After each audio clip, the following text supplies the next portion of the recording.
నమస్కారం. ఈరోజు విశేషం కార్యక్రమానికి సాదర స్వాగతం.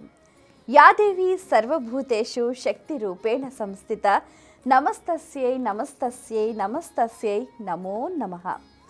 దేవి శరన్నవరాత్రులలో 5వ రోజు అమ్మవారు మహాచండిక అలంకారంలో దేదీప్యమానంగా భక్తులకు దర్శనమిస్తుంది. ఇచ్ఛాశక్తి, జ్ఞానశక్తి, క్రియాశక్తి స్వరూప సమ్మిళితంగా అమ్మవారు దర్శనమిస్తూ ఉంటుంది. అయితే ఆమె మహామాయ, మహాశక్తి స్వరూపిణి.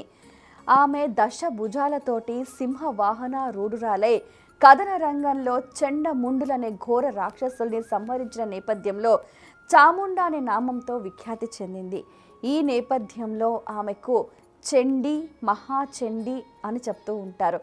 మనం గమనిస్తే కూడా అమ్మవారి వైభవ ప్రాభవాల్ని కూడా దేవీ భాగవతంలో, దేవీ సప్తసతిలో చాలా అద్భుతంగా వర్ణించారు.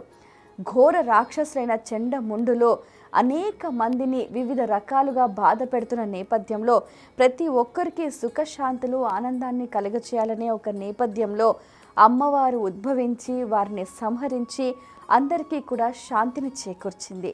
మహాచండిక అలంకారంలో ఉన్న ఆ దేవిని ఎవరైతే దర్శిస్తారో వారి జీవితంలో ఉన్న కష్ట నష్టాలన్నీ కూడా ఛేదింపబడి వారికి ఆనందం కలుగుతుంది అనటంలో ఎటువంటి సంశయం లేదు. నవదుర్గా స్వరూపాలలో 5వ రోజున అమ్మవారు స్కందమాతగా భక్తులకు దర్శనమిస్తుంది. ఇక్కడ స్కందుడు అంటే సుబ్రహ్మణ్యేశ్వర స్వామి, కుమారస్వామి అని చెబుతూ ఉంటారు.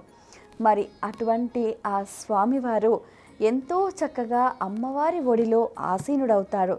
అలా ఇలా కూడా కాదు, 6 ముఖాలతోటి స్కందుడు ఆ తల్లి ఒడిలో ఉండగా ఆమె కూడా చక్కగా పద్మంపై ఆసీనురాలవుతుంది. అందుకనే ఆమెని పద్మాసిని అని అంటూ ఉంటారు. ఆమె 4 చేతులతోటి కూడా సింహ వాహన రూఢురాలై ఉంటుంది. ఆమె వర్ణం శ్వేతవర్ణం. అయితే ఆమె ఒడిలో ఉన్న ఆ స్కందుణ్ణి ఒక చేతితో పట్టుకోగా మరొక చేతిలో తామర పువ్వు, ఒక చేతిలో కమలము, ఒక చేతితో అభయముద్రను అందిస్తూ ఉంది. మరి నవదుర్గా స్వరూపాలలో స్కందుడికి మాతగా వ్యవహరించినందున స్కందమాత అని అంటూ ఉంటారు. ఎవరైతే ఈ రోజున ఆ తల్లిని ఆరాధించి దర్శించి షోడశ ఉపచారాలతో పూజిస్తూ ఉంటారో వారికంతా కూడా సుఖ సౌఖ్యాలతో పాటు ఆనందం, సంతోషం, ఐశ్వర్యం కలుగుతుంది అనటంలో అతిశయోక్తి లేదు. ఇక మనం గమనిస్తే కూడా శృంగేరి శారదా పీఠంలో దక్షిణామనలో భారతీ తీర్థ మహాస్వామీజీ వారు మహాకాళి, మహాలక్ష్మి, మహాశక్తి స్వరూపమైన శారదాదేవిని రోజుకో స్వరూపంలో వారు ఆరాధిస్తూ ఉన్నారు. ఇక్కడ వాహనాలే అమ్మవారికి అలంకారాలుగా మనకు గోచరం అవుతూ ఉంటాయి. ఈరోజు అమ్మవారు ఇంద్రాణి అలంకారంలో దర్శనమిస్తుంది. ఎవరైతే ఈ రోజున ఉన్న ఆ అమ్మవారిని ఆ స్వరూపంలో దర్శిస్తారో వారికి స్వర్గ సౌఖ్యాలు లభిస్తాయి అని చెబుతూ ఉంటారు.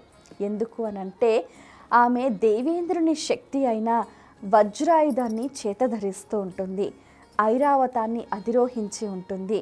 అలాగే ఎంతోమంది రాక్షసుల్ని సంహరించిన ఆ మాత, వృత్తాసురుడు వంటి రాక్షసుల్ని సంహరించిన ఆ మాతను దర్శిస్తే కూడా నిత్య జీవితంలో వారి సంతోషానికి అలాగే వారి ఎదుగుదలకు అడ్డుపడే రాక్షసులు కూడా ఆ విధంగా అంతమవుతారు అని కూడా ప్రతీతిగా చెప్తూ ఉంటారు. సో ఈ రోజున ఇంద్రాణి దేవతను దర్శించి తరించండి. అలాగే ఇక మనం బతుకమ్మ సంబరాల విషయానికి వచ్చేసరికి ఈరోజు అమ్మవారు అలుగుతుంది. అలక అనేది సహజమే. మరి ఆ అలక ఎందుకు? అలక తీర్చేది ఎవరు? అందుకనే ఈ రోజున ఎంతో చక్కగా, అంటే అందులో కూడా ఒక ఔన్నత్యం ఉంటుంది. ఒక కుటుంబంలో కానీ ఒక వ్యవస్థలో కానీ సంబంధ బాంధవ్యాలు బలపడాలి అని అంటే కూడా వారి మధ్యన ఒక సఖ్యత ఉండాలి. కాబట్టి అప్పుడప్పుడు కూడా ఈ అలకలు అనేవి కూడా ఒక అనుసంధానంగా కూడా ఉంటూ ఉంటాయని చెప్తూ ఉంటారు. అలగడం, అలక తీర్చటం, అందులో ఒక ప్రేమతత్వం అనేది కూడా దాగి ఉంటుంది.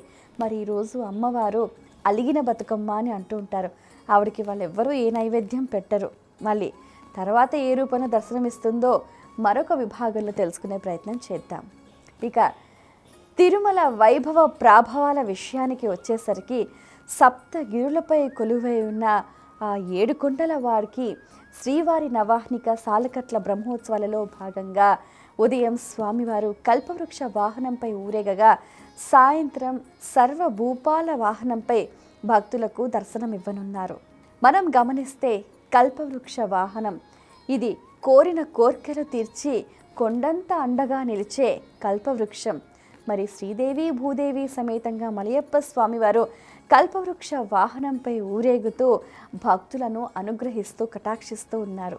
మనందరికీ తెలిసిందే, క్షీరసాగర మదన సమయంలో దేవతలు రాక్షసులు కూడా అమృతం కోసం మదించగా అందులో వచ్చిన వస్తువుల్లో కూడా కోరిన కోరికలు తీర్చే ఐహిక సుఖాలను అందించేది కల్పవృక్షం అని చెప్తూ ఉంటారు.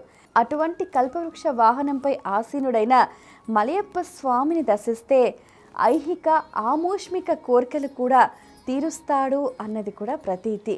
నిజంగా చెప్పాలి అని అంటే ఆ స్వామివారు ఆశ్రిత జన కల్పతరువు, కొంగు బంగారంగా భాసిల్లుతూ ఉన్నారు.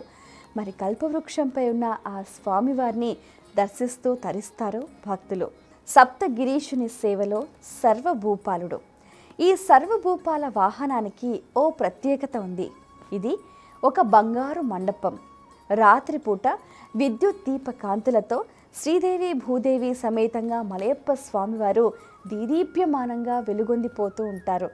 ఆ స్వామివారి వైభవాన్ని చూడటానికి 2 కళ్ళు సరిపోవంటే కూడా అతిశయోక్తి కాదేమో. మరి ఎంతో చక్కగా సర్వభూపాల ఆవాల గోపాలానికి కూడా సార్వభౌముడైన ఆ స్వామివారి సేవలో తరించటానికి అన్ని రాజ్యాల నుంచి రాజులు విచ్చేస్తూ ఉంటారు. అష్టదిక్కుల నుంచి అష్టదిక్పాలకులు విచ్చేస్తారు. సర్వదేవతాగణం, భక్తజనగణం వీరందరి నడుమ ఆ సప్తగిరీషుడు సర్వభూపాల వాహనంపై దేదీప్యమానంగా భక్తులకు దర్శనమిస్తాడు.